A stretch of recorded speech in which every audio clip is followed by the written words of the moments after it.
लेकिन उन्होंने कहा कि ये मेन आदमी है सिद्दीक जान, इसको उठा लो। इसको उठाएंगे, इसको उठा के डराएंगे तो बाकी सारे भी डर जाएंगे और आइंदा जो है वो इस किस्म के लोगों को नहीं दिखाया जाएगा।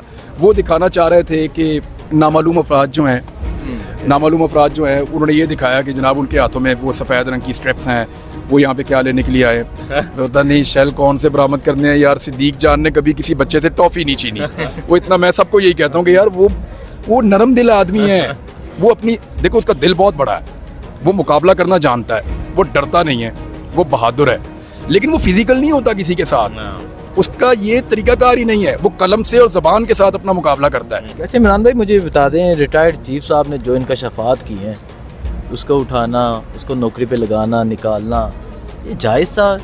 क्या चलता रहा और क्या कहेंगे? वो मजाक है ना। देखें पाकिस्तान के साथ जनरल बाजवा रिटायर, वो अब सारी कहानियाँ सुना रहे हैं। जो बातें हम करते थे कि ये काम कोई और पा रहा है, तो तब वो मानते नहीं थे, अब वो कह रहे हैं जी वो हम ही करते थे। देखें वो अपने इदारे के लिए शर्मिंदगी का बाइस बन रहे हैं। कई घंटे मुलाकात की और 2 मुलाकातें की हैं। अभी तो बड़ी चीज़ें आनी हैं, आप देखिएगा आने वाले दिनों में बड़ी बड़ी अजीब चीज़ें आनी हैं, बड़े बड़े पर्दा नशीनों के नाम आने, आप देखिएगा। अगला कॉलम सिर्फ आप आने दे, तहलका मच जाएगा। अच्छा इमरान भाई, ये बताइए, आपकी इमरान खान साहब से मुलाकात हुई जब इमरान खान साहब यहाँ से वापस गए जुडिशल कम्प्लेक्स से, क्या बातें हुई? इमरान खान की जान को खतरा था, कल मुराद सईद के घर में छापा मारा गया, खवातीन अकेली घर में मौजूद थी, क्या कहेंगे आप? और खान साहब से क्या बात हुई? तो देखें, अगर आसाब को आप देखें ना, तो अभी इनको और बहुत टाइम लग जाएगा। ये आई ब्लिंक सिचुएशन होती है ना कि आप एक दूसरे के आसाब टेस्ट कर रहे होते हैं। तो अगर आसाब की लड़ाई में आप देखें तो अभी तक इन्होंने इमरान खान को टेस्ट नहीं किया। मुझे ऐसा फील होता है जब भी मैं मिलता हूँ, मुझे लगता है कि वो तो बिल्कुल उसी तरह है और he is ready for next 1-2 years. कोई मसला ही नहीं है। आप 2 साल और लड़ते रहे, वो आपसे लड़ता रहेगा। आप उसको अंदर डालेंगे, वो अंदर भी लड़ता रहेगा। मुझे ऐसा लगता है कि पाकिस्तानी जिस तरह जाग गए हैं ना, या पाकिस्तानियों ने जिस तरह फैसला कर लिया है, अगर इमरान खान को ज़बरदस्ती अंदर बंद कर भी दिया ना, तो इमरान खान से ही मदद मांगनी पड़ेगी। मुझे तो ऐसा लगता है। क्या रद्द-ए-अमल समझ रहे हैं पाकिस्तानियों का रद्द-ए-अमल आपने देखा है पिछले दिनों में। ये मुख्तलिफ लोग हैं और अब ये मुख्तलिफ तरीके से रिएक्ट कर रहे हैं डिफरेंटली, और मुझे नहीं लगता कि ये इतना आसान रहेगा।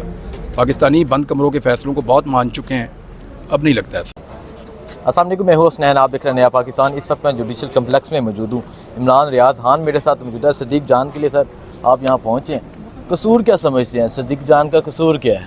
सिद्दीक जान का कसूर वही है जो अरशद शरीफ का था। सिद्दीक जान का कसूर वही है जो साबिर शाकिर का है। सिद्दीक जान का कसूर वही है जो हर उस बोलने वाले शख्स का है जो रियासत के जबर को नहीं मानता, जो जुल्म को नहीं मानता, जो ज़्यादती के खिलाफ आवाज़ उठाता है और जो ताकत से कंट्रोल नहीं होता। उसका वही कसूर है जो बाकी सबका है, और वो इस कसूर की सज़ा काट रहा है इस वक्त। उम्मीद है कि आज अदालत, क्योंकि अदालतों से हमें उम्मीद होती है, हमारी आखिरी जो उम्मीद है यहाँ पे ज़मीनी निज़ाम के अंदर, हमारी पहली उम्मीद भी अल्लाह रब्बुल इज़्ज़त है और आखिरी उम्मीद भी अल्लाह रब्बुल इज़्ज़त है। लेकिन उसके बीच में हमें जहाँ पे जो उम्मीद रहती है कि इंसाफ होगा, वो हमें अदालतों से रहती है। उम्मीद करते हैं कि अदालतें हमें इंसाफ देंगी। ठीक है। अच्छा इमरान भाई, मुझे ये बताएं, वो वीडियो आपने भी देखी, सारी कौम ने देखी, जिसमें सिद्दीक जान पुलिस वाले को मना कर रहा है कि यार ये ना करो। वो यहाँ से 100 मीटर दूर जगह है, वो मना कर रहा है कि ये हरकतें ना करो, नीचे से लोग पत्थर मारेंगे। मैं तुम्हें रेस्क्यू करके लाया हूँ, तो इसका तुम मुझे ये सिला दे रहे हो। उसने उनको रेस्क्यू किया था सिद्दीक जान ने, और वो ऊपर से भी शैल मार रहे थे। वो किसके हुक्म पे मार रहे थे, क्या कर रहे थे, चाहते क्या थे? और नीचे से फिर लोग पत्थर मारते हैं, वो जाके इंसाफियों को लगने थे। तो उसमें तो कोई ऐसी बात नहीं है, उसने कोई ऐसी, अभी देखिएगा आप अदालत के अंदर क्या होता है इस केस का। नहीं तो आप क्या समझते हैं, क्या सिद्दीक जान का वो कसूर है जो इस जुडिशल कम्प्लेक्स के गेट के बाहर कुछ नामालूम अफराद दिखाए जिनके हाथों में वो? एक्चुअली तो यही है ना, सिद्दीक जान ने वो लिमिट क्रॉस की है, या बाकी सहाफ़ियों ने। एक्चुअली वो बाकी सहाफ़ियों को भी सबको निशाने इबरत बनाना चाहते हैं। काम तो आप सारे कर रहे थे, लेकिन उन्होंने कहा कि ये मेन आदमी है सिद्दीक जान, इसको उठा लो। इसको उठाएंगे, इसको उठा के डराएंगे तो बाकी सारे भी डर जाएंगे और आइंदा जो है वो इस किस्म के लोगों को नहीं दिखाया जाएगा। वो दिखाना चाह रहे थे कि नामालूम अफराद जो हैं उन्होंने ये दिखाया कि जनाब उनके हाथों में वो सफ़ेद रंग की स्ट्रिप्स हैं, वो यहाँ पे क्या लेने के लिए आए। वो बल्कि आइडेंटिफाई हो गए, मैं आपको ये बता दूँ, वो नामालूम नहीं है। इमरान खान के पास, पाकिस्तान तहरीक इंसाफ के चेयरमैन के पास, उनमें से एक का नाम है, एक का एड्रेस है।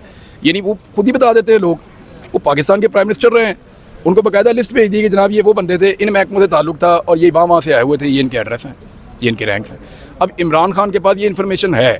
मेरे ख्याल में ये जो नामालूम अफराद के ज़रिए कार्रवाइयाँ डलवाई जाती हैं पाकिस्तान में, इनको बंद किया जाए। बदनामी होती है इस मुल्क की, बंद किया जाए। शेल कौन से बरामद करने थे सिद्दीक जान से? पता नहीं शेल कौन से बरामद करने हैं यार। सिद्दीक जान ने कभी किसी बच्चे से टॉफ़ी नहीं छीनी।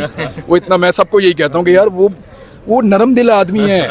वो अपनी, देखो उसका दिल बहुत बड़ा है, वो मुकाबला करना जानता है, वो डरता नहीं है, वो बहादुर है, लेकिन वो फिजिकल नहीं होता किसी के साथ। उसका ये तरीकाकार ही नहीं है। वो कलम से और ज़बान के साथ अपना मुकाबला करता है। उसका ये तरीकाकार नहीं है कि वो झगड़ा करे किसी के साथ, किसी से जाके कोई चीज़ छीन ले। आपको ऐसा लगता है यार सिद्दीक जान, कभी आपने ज़िंदगी में देखा हो कि उसने किसी को मजाक के अंदर भी थप्पड़ मारा हो?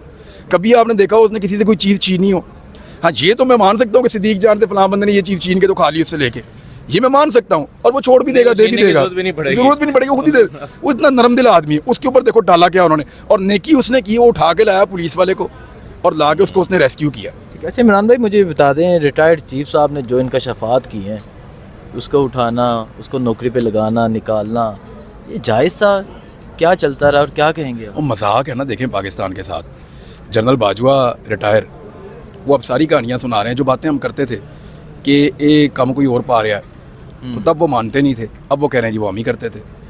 देखें, वो अपने इदारे के लिए शर्मिंदगी का बाइस बन रहे हैं। जो कुछ उन्होंने किया है, इंटरेस्टिंग बात यह है कि वो उसको कन्फेस कर रहे हैं लोगों से मुलाकातों में, और लोगों को बता रहे हैं। और शाहिद मेतला को आप सारे जानते हैं, उसकी खबर के ऊपर आप शाहिद मेतला को कुछ भी कह सकते हैं, ये नहीं कह सकते कि उसने खुद से खबर लिखी है। पूरा एक सहाफ़ी ये क्लेम नहीं कर सकता इस्लामाबाद में, वो जिस नौइयत का आदमी है सबको पता है।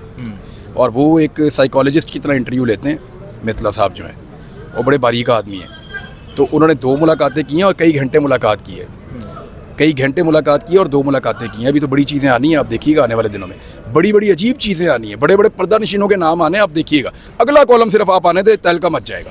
अभी आपकी कभी बाज़ दफ़ा पार्ट 2 नहीं भी आता होता, तो पहले भी कोशिश तो यही है, उसका पार्ट 2 नहीं आया। कोशिश तो यही है कि ना आए, और उनको बहुत दबाव में लिया जा रहा है। मेरी इत्तला के मुताबिक उनको बहुत सारे लोगों ने टेलीफोन भी किए हैं। मेरी इत्तला के मुताबिक उनको इवन जिनका इंटरव्यू है उन्होंने भी रब्ता किया है, और कहीं और से भी रब्ते हुए हैं, और उनको थ्रेट भी किया गया है। लेकिन मुझे नहीं लगता कि वो रुकने वाले हैं। ये उनके लिए एक बहुत बड़ी स्टोरी है और उनको ये छापनी चाहिए। अगर नहीं छपेगी तो फिर ज़्यादा एक्सपोज हो जाएंगे। ये सिलसिला कब तक जारी रहेगा?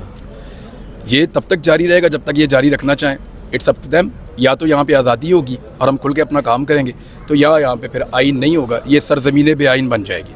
मर्ज़ी है, जैसे मर्ज़ी चलाएं। अच्छा इमरान भाई, ये बताइए, आपकी इमरान खान साहब से मुलाकात हुई जब इमरान खान साहब यहाँ से वापस गए जुडिशल कम्प्लेक्स से, क्या बातें हुई? इमरान खान की जान को खतरा था, कल मुराद सईद के घर में छापा मारा गया, ख़वातीन अकेली घर में मौजूद थी, क्या कहेंगे आप? और खान साहब से क्या बात हुई? देखें, अगर आसाब को आप देखें ना, तो अभी इनको और बहुत टाइम लग जाएगा।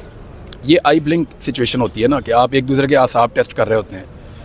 तो अगर आसाब की लड़ाई में आप देखें तो अभी तक इन्होंने इमरान खान को टेस्ट नहीं किया। मुझे ऐसा फील होता है जब भी मैं मिलता हूँ, मुझे लगता है कि वो तो बिल्कुल उसी तरह है, और he is ready for next 1-2 years. कोई मसला ही नहीं है। आप 2 साल और लड़ते रहें, वो आपसे लड़ता रहेगा। आप उसको अंदर डालेंगे, वो अंदर भी लड़ता रहेगा। मुझे ऐसा लगता है कि पाकिस्तानी जिस तरह जाग गए हैं ना, या पाकिस्तानियों ने जिस तरह फैसला कर लिया है, अगर इमरान खान को ज़बरदस्ती अंदर बंद कर भी दिया ना, तो इमरान खान से ही मदद मांगनी पड़ेगी। मुझे तो ऐसा लगता है। क्या रद्द-ए-अमल समझ रहे हैं पाकिस्तानियों को? पाकिस्तानियों का रद्द-ए-अमल आपने देखा है पिछले दिनों में। ये मुख्तलिफ लोग हैं और अब ये मुख्तलिफ तरीके से रिएक्ट कर रहे हैं, डिफरेंटली। और मुझे नहीं लगता कि ये इतना आसान रहेगा। पाकिस्तानी बंद कमरों के फ़ैसलों को बहुत मान चुके हैं, अब नहीं लगता ऐसा। बहुत थैंक यू। शुक्रिया। कैसे हैं सर?